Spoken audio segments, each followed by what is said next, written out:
sequencing, or does that simply make life too complicated? So those are at least issues that came to my mind as I was listening to the panelists, but I'm sure you have others. So please, and panelists as well, if you have questions. And then, of course, Tucker, I'm so sorry, the one that's written here in bold letters, technology, the role of technology in teaching general education. So the floor is open. Jim. Yeah, I had a question for Tucker Harding and one for Professor Cowan. For Tucker, I'm wondering if your group, or any group that you know of, has studied the general question of the use of laptops in the class. Yeah, well, study is kind of broad. We have grappled with the issue of faculty members deciding whether or not to require their students to bring laptops to the classroom, particularly in things like language classes, actually, where students have access to electronic, translation dictionaries, things of that sort. On a more general level, we're not committed one way or the other. There have been dramatic failures in classroom laptop implementation programs in America in particular. Some states have had some success with it. This, of course, is middle school and high school students. At the university level, it's I think the penetration rate for laptops in the hands of students is upwards of 95%. So we do know that they use these devices to assist, their learning in their own ways, and that's a decision that they've made. And the university, thinking about whether or not to make it a requirement, a particular kind of equipment, for example, is one that's coming up. In addition to laptops, we think of new digital media devices like iPods, and how some universities are requiring that all their students either purchase them or actually give them to their students so that they have access to lecture materials in audio formats outside of class. These are all things that are emergent and emerging and that we're learning more about. And sorry, I was just saying, Jim, you won't mind my saying that since you're Italian, I assume that your question has an agenda. Is there an agenda to the question that you share with us? What I just did? Yeah, about laptops. Do you find that they're a good idea in your classroom? These students ask, can I use a laptop? And because I'm nice, I say sure. But I don't know whether it's a good thing or not. Well, that's what I was wondering. So you have a sense that perhaps it isn't a good thing. And then perhaps there'll be other positions on this. I would love to know if there are any institutional practices about this. no institutional We've had some discussion about this, and we haven't come to a conclusion, but what I hear in your question, just because it's the question that I have, is how soon can we ban these laptops? I think a laptop is a barrier to discussion. If a student has a laptop set up on the desk in front, it just simply gets in the way of discussion with other students. And my sense, this is just my guess, perhaps my own projection, because maybe this is what I would do in a situation like that, is that most students are playing games and doing text messaging and searching the internet when they should be listening to the lecture.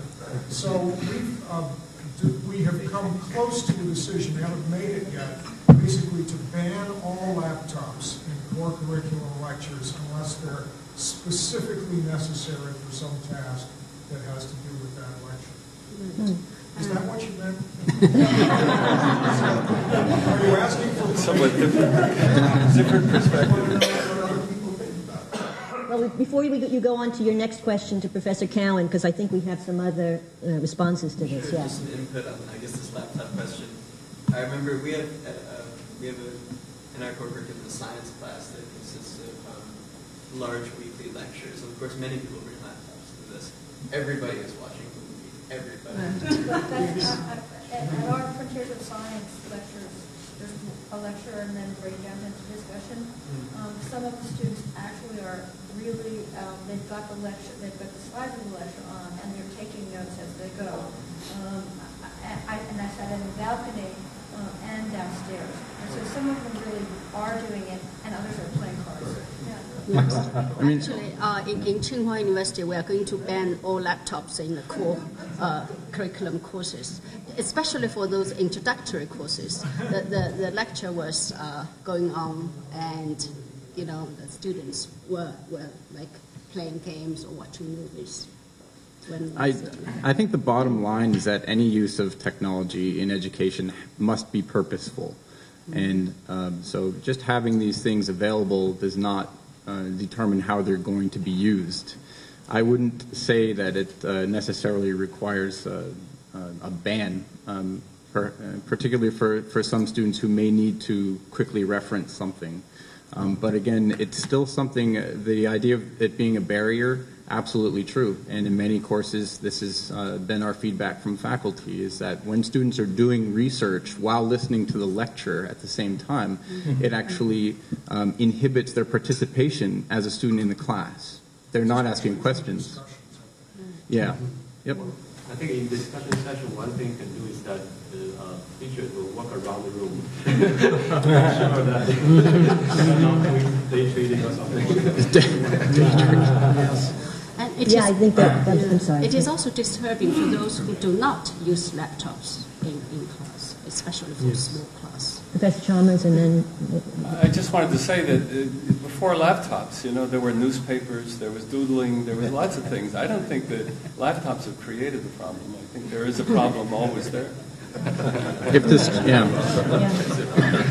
in the back. Yeah, just a question for Tucker. Is there a particular program that you are using for this annotation project? Yeah. Software program? There are a number of them. What I showed you there was actually a service called Wiki Spaces. It uses the wiki technology. There's a lot to be said about it, but the whole idea is that it creates a space for students to add content and link between different kinds of content very, very easily. So the technology is very passive. It basically enables them to make connections. And the value is that their instructor then, watching the connections that they've made, can see where they're at in terms of their thought process. Now at the center, it should also be said, we create a lot of things from the ground up. We make very specialized tools for very particular purposes. Something of interest might be a tool we've made for annotating images. And in this instance, the students basically use images of artifacts. They're actually Tibetan artifacts. And they consider these images as texts themselves. And so they annotate parts of these objects with markers that then lead out to descriptions and discussions of why that particular part of that object is important. Or how does that part relate to other parts of similar objects and things like that. So over time, in an environment that's collaborative, as these images get annotated, you see this emerging interrelatedness of different artifacts to different regions and for different purposes that basically describes a material history of a culture. Just a comment in my, students are using technology, it's there. I think this is an example of an appropriate use.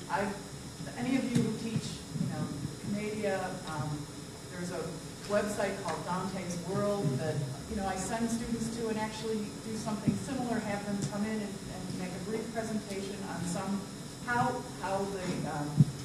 the website helps them to understand something about the text. It's a very low, introductory level course. So I think it's important that we acknowledge that they're going out there into technology and give them the means to do it appropriately. Jim, you had a second question for Professor Cowan, Yes, I thought. Professor Cowan. Yeah. I have the list here that we have of the text that are taken up in the course, and I didn't gather from your remarks, and this, I did have an agenda here, whether when you actually arrange the syllabus, you use what I called yesterday the block method or the juxtaposition. Yes, block, definitely. We did believe that immersion is a good thing, especially for beginning students. It's very hard to do that if you're jumping from text to text in the pursuit of a single thematic connection. I think that's meant for advanced work, and in fact, we ran at least one version of the syllabus that began with the blocks and then at the end did several thematic units that compared them across. So that was our conviction. We've actually heard some reference made to both block and juxtaposition and courses that are set up thematically. Before we move on, is there anybody else who wants to weigh in on this question of moving chronologically through a text or in a block way rather than juxtaposition of East and West, since it's on the table? Please. I teach the East Asian side of the Asian Humanities class here at Columbia, so in a sense it's not an East and West comparative, it's strictly an East Asian, but perhaps comparative in that sense. And I've used over the years different combinations of the block and the juxtaposition, and I guess sort of the way that my latest syllabus has ended up, it's kind of a combination of those. That is, I find that even at the introductory level, texts open themselves up for discussion, and students are able to enter into those discussions often a lot easier when two texts are juxtaposed. So, you know, at the beginning of the Asian Humanities class, I have them read in the same week and for the same class the Analects and the Lao Tzu, and then the Shunzi and the Zhuangzi together, right? Because these are texts that are naturally already in dialogue, and it allows them to talk about certain, shared language and points of contention, and it simply sort of, the texts themselves already allow for, by simply revealing their own conversation, allow for the students to enter into that conversation. At other times, it's simply necessary to take one text at a time because there's a way, right? But I also try to, as you suggested, design the sequence such that the previous texts set them up. There's another very small volume that I've used that Burton Wong translated as the Four Cuts, which is, it starts out with Baijiri, and then it goes through three Japanese sort of variants of these sort of four interrelated texts. And they read that as a unit, and it allows them a certain kind of access to the intertextuality inherent within the East Asian poetic tradition. And then sometimes it's just one big text after another. And at the end of the course, the last class that I do is sort of a thematic one, in which we read a Japanese Buddhist, the didactic tale, and then the no play version of that, and then the kabuki play version of that, and then a later early modern narrative short story version of that. So kind of follow the same trope and set of themes through the same basic narrative unit across time and through different genres. And so that's a sort of a different kind of variation and continuity which allows them to read the text against each other in a kind of, manipulated organic way. So I guess, it's like, I think you can do all kinds of combinations of those. A single class doesn't have to be one or the other, but depending on the texts that you're dealing with, depending on the issues that you're interested in, you can reconfigure those combinations even within single stories. Professor Contino, you have something on this question. Yeah, and then... I ask those who've done it, because I'm usually doing this with pieces of art. We always hold them up against each other. But do you take the time, those of you who use this method, to find a paragraph, as you did, Jim, from going in from Montaigne, and put them right visually against each other? Or, I mean, usually what I do is just say, bring both books to class. Yeah. Open up to page 46, they'll open up the page. But I mean, there's something nice about just kind of seeing. And I'm just wondering, is that just good pedagogy to take the time, type them up, and lay them against each other? Is that what you do? Rule? Yeah, I don't do that, but I was very impressed by what you did. With the Xerox machine and a pair of scissors. Right. A little more sophisticated than the pencil and the stick-ums. But one thing that what I want the students to do is to make those parallels themselves. So there's something very valuable about calling it out, because then you're able to open up a much larger discussion about the issues. But there's also something like, what does Shunza have to say about death ritual? What does Zhuangzi have to say about death ritual? They read the two texts at the same time. They have them both in front of them, and then it may be through different people in the class, they'll call out those key passages, and we'll start reading them together, and then they'll start. But there's many different ways. But Professor Tucker, I think you had a... Well, it's actually going a little bit backwards. That's okay. Backwards is okay, too. Okay.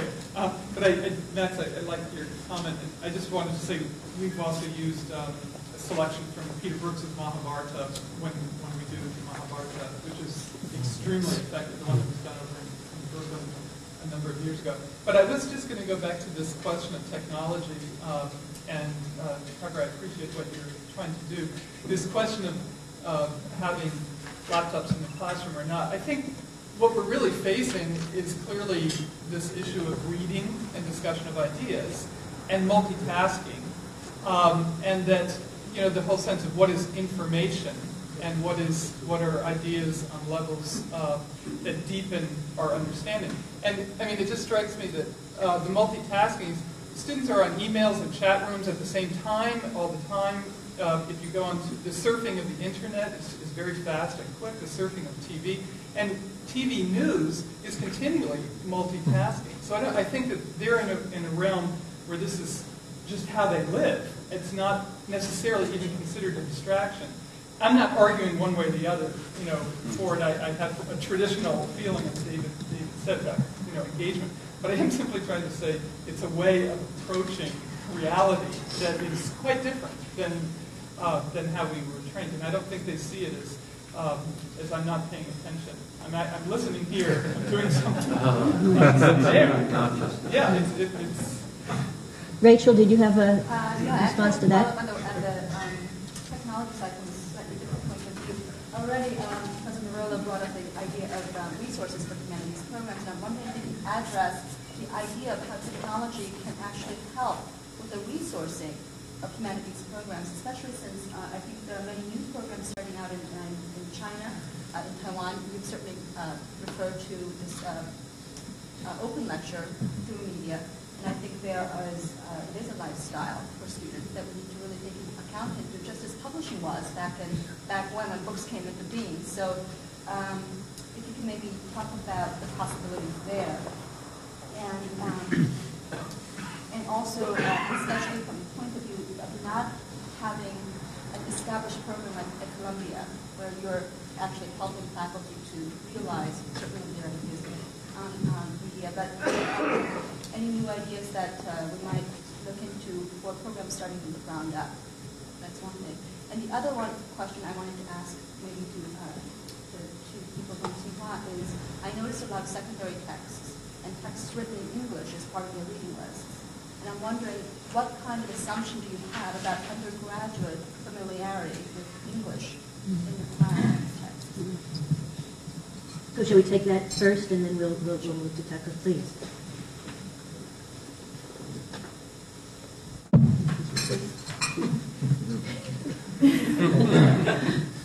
Okay. Some professors actually use textbooks compiled by themselves, and that way the reading for the students are actually very secondary. It's because it's the reading of the professor himself. It's even not the reading of many professors. It's the reading of this particular professor. and they tend to use textbooks compiled by themselves for very practical reasons. And another thing is about the original text, that's English text. And we do find that students, especially first-year students, have difficulties in reading original texts. But we do have very top students whose English are good enough. If you push them hard enough, they would develop a kind of habit of not feeling panic in front of an original text. And students need encouragement. And Tsinghua students are very good students, and they have, I should say, great capacity of improving themselves. So we do use original texts. And now bilingual lectures are very much encouraged by the school authorities, and special funds are set up for the courses which provide bilingual in a bilingual way. Tucker, you want to answer the other question about the resources? Sure. Educational technology is a branch of communications technology. So when we're talking about resources, we're talking about where things are, how they're accessed, and who is accessing them, and then, of course, what they're able to do with them. So resources for the core, the first thing that comes to mind is, don't you guys want to be talking to each other regularly about your own experiences in your own classes? Don't you want to be looking at each other's syllabi? We have this wonderful packet here with a lot of information in it. Well, we're here once this year together. This is a possible opportunity for some of the strengths of information technology to really come through. We could we could propose it right now if we wanted to create a forum or an environment where people are able to post papers or post their experiences running their classes in particular ways, particular sequences of text that worked especially well or didn't. All of that information exists in each faculty member. Now, if we're trying to strengthen the core internationally, then we need people who are involved in it directly to be communicating with each other and sharing and benefiting from each other's experiences. So for resources, that's the very first thing that comes to mind. Now then, access to materials. Well, translations of particular texts, of course, will have to be purchased as they always are, and that can be problematic. But a lot of classic literature, particular versions that are out of print, all of those things, I can almost promise you, are available somewhere online. They can be aggregated, they can be assembled so that there really is no barriers to entry, we could say, from a program starting from the ground up.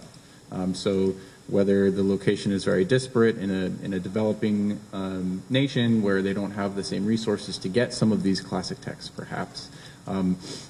Sure enough, information has a way of going around, and it would be a matter of us, shaping it to be as relevant to our purposes as possible. There was a question over there, and then Professor Lee, please. Well,